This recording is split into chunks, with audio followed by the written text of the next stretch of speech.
Worcestershire waved goodbye to the first division of the LV County Championship in real style by thrashing Middlesex by an innings and 128 runs with a day to spare at New Road.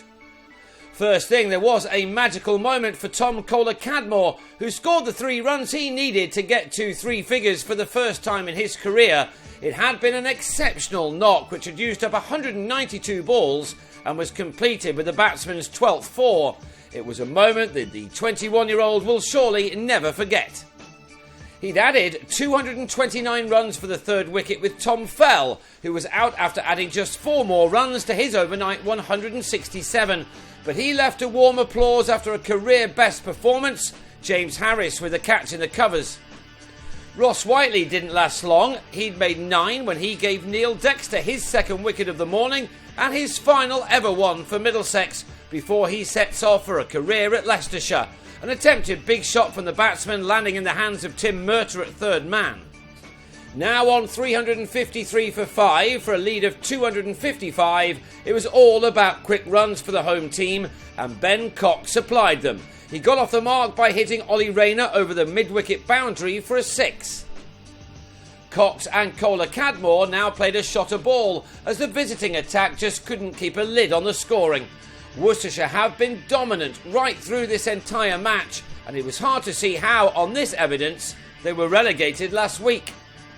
Cox really tucked into Rayner, this delightful shot bringing him his 2nd maximum, and he was at a 50 off only 37 balls, an innings containing those 2 6s and 6 other 4s.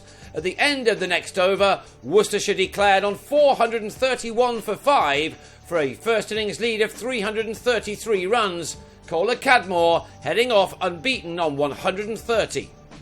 Middlesex, who were looking to end this season as runners-up to Yorkshire, their best finish since 1995, knew that they pretty much had to bat for the game's remaining 5 and a bit sessions to earn the draw. First, Paul Stirling and Sam Robson had 8 overs to survive before lunch, and they did that in knocking 39 runs off the deficit. But 3 quick losses on the restart had them in huge trouble again.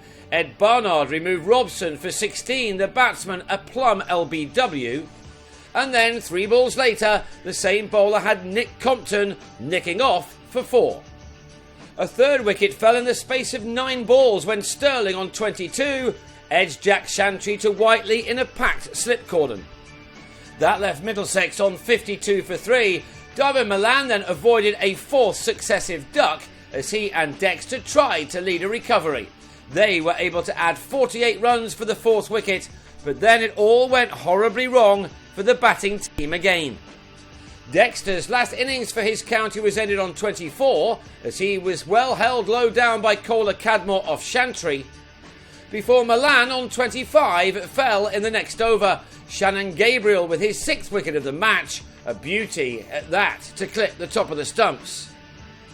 James Franklin then dragged the same bowler back on after making 4. Rayner was out for a duck, Shantry with his 57th and final wicket of this championship summer.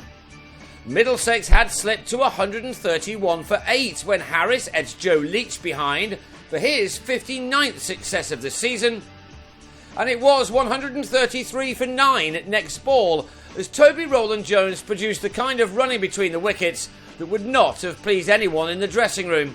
While John Simpson always had 3 runs in his mind, Rowland-Jones sauntered, perhaps thinking that he'd sent the ball to the boundary rope. Brett D'Oliveira supplied the throw to put his side on the brink of victory. Worcestershire then were held up for the next 10 overs by Simpson and Murtagh, the former deciding to end the season off by having a bit of fun. These 2 6s off D'Oliveira came in the same over from the leg spinner on the batsman's way to a 49-ball half-century, he adding 72 runs for the last wicket with Murtagh, who got to 24 when he was run out by Fell, a dismissal which pretty much summed up the visitors' performance throughout this match. Middlesex were all out for 205, their 2 innings in the game lasting just 79 overs. So Worcestershire won this match by an innings and 128 runs and took maximum points. Middlesex managed only 1, but a likely defeat for Nottinghamshire at Trent Bridge on the final day of the season should still see the Londoners finish in 2nd spot.